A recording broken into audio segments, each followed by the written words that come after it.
and welcome to another edition of the Eddrick Show. I am your host, Eddrick Jerome. As always, we promise you intelligent conversation with interesting people, and today's guest fits that to a T. I am pleased to welcome Blanca Blanco.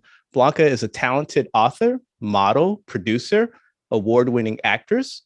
She's appeared in dozens of theatrical projects over the years, and she's just released her first book, Breaking the Mold. In the book, Blanca details her amazing journey from humble beginnings and her struggle overcoming obstacles of racism, poverty, and abuse. Ultimately, she's been able to make the transition to the successful person she is today. Blanca, welcome to the show. Thank you. Thank you, Ed. It's nice to be here. Hi, everyone. Hello. Thank you. Thank you again. Let's talk about the book. So first of all, what inspired you or motivated you to share such a deeply personal story with the world? Yes, it was during the lockdown that I just thought, I would be looking around my environment, and there was so much poverty, an increase of poverty, homelessness, discrimination. And I thought, this is like the perfect time for me to write my book, because I think that we need more stories of hope and resilience. And I just thought that my experience would help, because I shared tools and techniques that I was able to use in order to overcome those challenges. And so that what inspired me. It was just being at home to think about my life journey, my life lessons.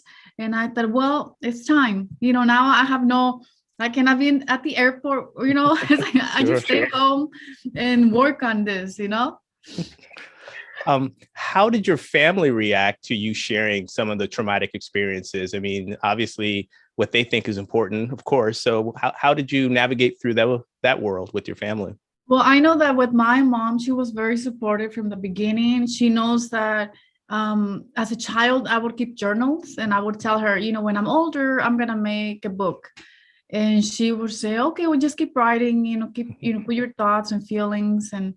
And so I did journaling. And that's a very effective tool, by the way. And I was able to get all my feelings on paper. But, then I thought, I want to be able to share this when I'm older. And so I know that I share a lot of deep stuff in Breaking the Mold. And I'm sharing it from my own perspective, my own experience. I'm not sharing from the experience of my siblings. I don't share their names because I'm protecting their privacy. And basically it is just like my own perspective. Sure. You deal with some very large subjects in your book, racism, poverty, abuse. You talk about some of the very difficult circumstances and challenges you overcame growing up. Most people try to forget that trauma that they've endured. So how are you able to deal with revisiting these memories, and what gave you the courage and the strength to face them again? Yes, I definitely understand. I know that, growing up, experiencing severe poverty, living in a car garage with no hot water, with thin walls, I would go to sleep with coats and gloves, so I could, like two or three coats and many pairs of gloves. And I could still see my breath, the clouded breath from the cold temperature inside. Eventually we got a space heater, but I definitely feel that experience, I gained a lot of skills from that, because the personal growth, you become more resilient. You understand what you're capable of overcoming. So I was able to use the same pattern in my life in other areas. Like it is a skill. So basically I just, feel that sharing with the world my personal, experience, not only the lessons, but also what worked for me. It's what I wanted for Breaking the Mold, because I had the discrimination that I experienced that was really changed my life, because moving to the US, and even I was born here, but when I was a baby, my parents moved to Mexico. And then we go back to Washington State, and even teachers would discriminate and say terms that in Breaking the Mold I have, but I don't want to say it here, Sure, because it's sure. too, it's like, how would you say that to a human? It's like Mm-hmm. very, and so I would have a lot of, heartbreaks and sadness as a child, because I would be treated like I was an alien. They would even call you that, because you're like, they assume you crossed illegally, even though I was a citizen, but you look different, you talk different, you have bushy eyebrows. So I basically worked on every day on positive affirmations, be kinder to myself, and know that, and take ownership and responsibility who I am. Be proud of it, like, and also, like, who cares what people think of me? Like, it is my life. Like, their opinion is their opinion, but on a daily basis, everything that I do, it is my own actions and steps. Mm-hmm. No one else's life is going to dictate my happiness, because they're not with me. It is my own foundation. So I've worked on that, to be able to stay strong, to be able to handle the challenges. You specifically write about your experiences as an immigrant, and you talk about, of course, some of the challenges and obstacles that immigrants face. It seems like, unfortunately, we can't, in this current political environment, have meaningful and thoughtful and intelligent conversations around the subject to try to find some solutions to help people who really need it. So, from your experience, what are some of the things that people should be aware of about immigrants? And what are some of the things that immigrants really need in order to be successful and happy in this country? Yeah. So when we moved, to the US, definitely we got labeled, the immigrant family. And a lot of the image that people have of immigrants is like they're not gonna, they're just taking our jobs, or they're, just like, taking advantage of the system. And definitely that's not true. From my experience, my parents worked in the fields. My mom babysat. They contributed to society. They paid taxes when they go to the grocery store. They were paying for gas. They were doing everything that a person does. We did have language and cultural barriers, but even though we did that, we still try to integrate in society without losing our own identity. Mm-hmm. So, we would go to the grocery store, and you learn about different, the norm, and or go just in the park. I know my mom, she, after she raised all her kids, she was like, that was a priority for her. We were five, so it was like a full house. But for her, like, she babysat the whole time. But as we got older, and she decided to go to college and learn English. And so she did. She got her citizenship, and I still have her school ID that she gave me. She passed away last summer. Oh, sorry. But thank you. But my family, they work every hard to become productive members. I know my brother, he was a top runner in Washington State for running. My sisters and I, we were all, helping in the community, volunteering, doing fundraisers. We all were the example of what people want to see in America. Mm-hmm. And so definitely putting people in boxes, it's basically you are not growing as a person, because you're limiting, you're not being open. Well said. Let me shift gears now and talk to you about your career. So, how did you get involved or get your start in modeling and acting? And when did you know that this could be an avenue for success for you? When I was living in the garage, we didn't have toys, or but I could do stories. So I would do scenes from a movie, or we would pretend we were like filming. We didn't have a camera, but we just pretended we were recording it. Sure.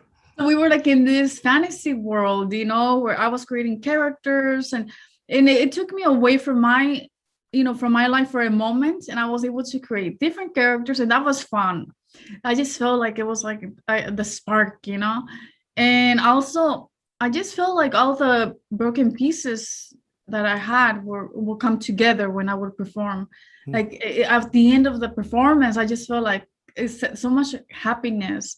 So I knew that I had that passion, and then I would do plays at school or just, short films when I was in college. And I always kept doing that, and I knew that the key to breaking the cycle of poverty is to get an education. So I was not gonna go into LA to pursue acting full time if I was not gonna have a strong foundation. Hmm. Because from my experience as a child, I knew that we had so many limitations, not many opportunities. And because, the education would have been the solution, and so I wanted to make sure I didn't repeat history. So that's what I did. And I came to LA when I had my master's degree. And I just feel I had a strong foundation. No matter what happens, no one can take that away from you. And you actually worked you were you're a trained psychologist. Mhm. You've worked in social work. I mean, you actually had, like you said, that foundation where you were able to combine all of those skill sets together. And then now look at you, you're a celebrity and you're doing great work in the theater and on screen. And so are there days when you sit back and go, wow, I never thought I would get to this point coming from where you came from? Oh yeah, definitely. Because when I was a child, I would have like like a dream, like a vision that I wanted to be like an actress in Hollywood. And I would just like I wanted that so bad. But it's like, how am I gonna get there? Like, when you're living in a garage and you have dreams like that, even your teachers tell you, okay, let's pick realistic goals. Mm. And so so then you just, you're wondering if it's just like an illusion. But I'm like, I feel it, that I see it at the end, like that's what I want. So I just basically prepared every day. And I'm the first one in my family to be in the entertainment industry.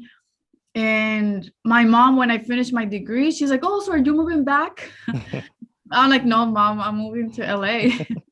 And then, because that's like usually very Latin, like my parents are, well, my mom, she just thought after I got my master's, I would be going back home. I'm like, no, that's my next step. That's like, so yeah, I came here and I with a dream, but a dream needs actions. So I took action, like I didn't want to, even when I had visions as a child, like I want to do this, I want to do that. I knew that the best way in order to do that, I needed to take actions to, move forward, take steps, even if they're small. It's better to do small steps so then you don't get discouraged if you fail. So then you take mini steps, like sub goals, and then it really helps because then you're breaking down. Like if you're having problems, you break down the problem into little parts, and then you're able to. It's more achievable, and it stays. Then you learn the skills too. So yeah, it's definitely surreal when I started booking stuff. I'm like, wow, this is happening, and I just feel very grateful. Like I try when I'm on set, I feel like it's like I feel very honored to be there because there's a lot of people that audition, a lot of people that competition is high. Sure. There's a lot of competition, a lot of we need more Latinas in leading roles. We need equal pay. There's a lot of things that need to work on, but also there's been improvement in the last 10 years. So I will not say that we're not moving towards the right direction because we are. But I just feel that it would be nice to see, more ethnic in leading roles. Agreed. Agreed. We have a couple minutes left, so now let me ask this question. You work in Hollywood, and that's a very high pressure, overwhelming, probably at times all-consuming type of industry. So, what are some of the ways or some of the techniques that you use to decompress, and what are some of the ways you get away from it so that it doesn't consume you all the time? Yes, definitely. It is very challenging for sure. But one of the things that I try to remember is that when I don't book something, It's not personal. It's the direction that they want, it is, they already have an idea who they want to cast, so it's out of my control. What I have control is my preparation, that's what I can control. So when I go after each audition, for example, what I would do, in the beginning, I would be, oh God, I did this, I did that, and I was so, oh, I can't believe I did that. So, but with time, you start learning your thoughts and patterns. It's like, well, I'm gonna just do the pros and cons of every audition, but just know that it is gonna be, I'm developing, I'm work in progress. Like, I'm just like a new baby here, so I try to remember I'm work in progress, and just keep doing it. I would feel like, okay, I did this that I didn't like, but I will next time apply it. Yeah, so I would do that. So then, with years of doing it, I just feel like I have less of that. Oh, I like now I do self tapes or auditions. I don't even think about it afterwards. Hmm. Only something stands out like, oh, maybe I can apply this next time. I already have the skill of doing the pros and cons in my head without thinking. Now it just becomes more active. I mean, it's just activated all the time. But definitely, I try to stay as positive as I can, because the thing is that when you focus on the problems, it has a heavy weight, and it's not healthy for you. But when you see it as a challenge, well, this is a challenge, then you see it, you're determined to take the steps, and you're in control. Excellent. Well, again, Blanca, thank you so much. I know everybody wants to talk to you, so I really appreciate you taking the time to come on the Eddrick Show today. We'll put all the information about where they can get the book. We'll put all of that in the description. We'll put links there. We'll put links to just about all the information we can find about Blanca, so that everybody can take a look, and please go out and get the book. So Blanca, continued success. Again, thank you for sharing your story with us. I really appreciate it. And here's to a happy and prosperous 2022. Thank you. Thank you so much. You're very welcome. Great day. You too. This has been the Eddrick Show. I'm your host, Eddrick Jerome. Please hit the subscribe button. You can check us out on Instagram at Eddrick Show. You can check us out on Facebook. Also, please, again, subscribe, so you'll get the notifications when we post our intelligent conversations with interesting people. Thank you again, and we will catch you on the next episode.